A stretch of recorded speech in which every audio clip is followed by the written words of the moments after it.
That they have tons of little witch babies. No, Kat Graham is a very profoundly, she's my buddy, she's my cosmic sister. We're profoundly connected. And I think that, you know, in regards to Bonnie and Damon, I think that there's a very fine line between love and hate.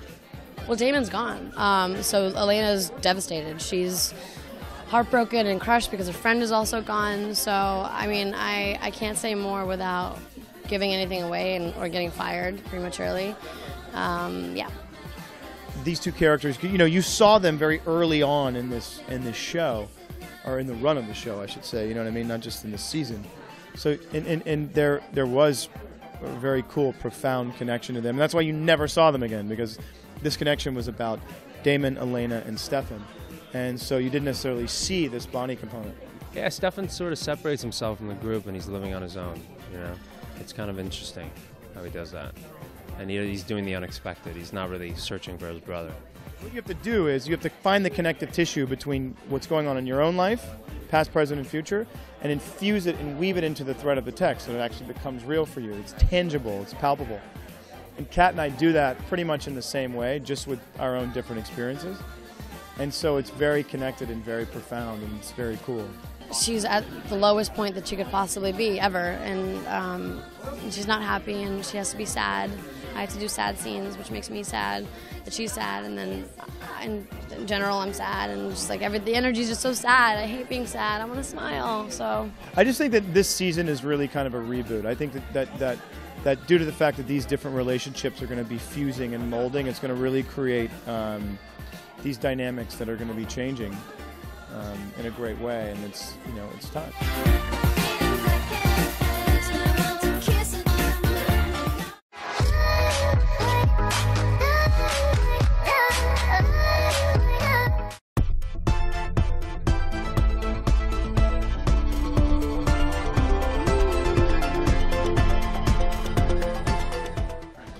Oh my gosh. Well, we all have our weird little, our own little weird proclivities and our own little weird isms. I have a lot of them. Paul definitely has a lot of them. Ian has like a hyperbolic chamber or something in his house where he like rests and does these weird things. He's very open about, he's really into like, he really knows a lot more about that stuff than I do. You know, it's just the funny things that you notice about people. Particularly on set, 'cause it's very intimate. The way people have their makeup done, or the way people like their water, or when I sit down, I organize everything in front of me in perfectly symmetrical ways. If it's too chaotic, my brain goes a little nuts. And you start to pick up on all these little oddities. And so you put us all together after 5 years, 6 seasons. It's like staying in a hotel for 3 nights and 4 days.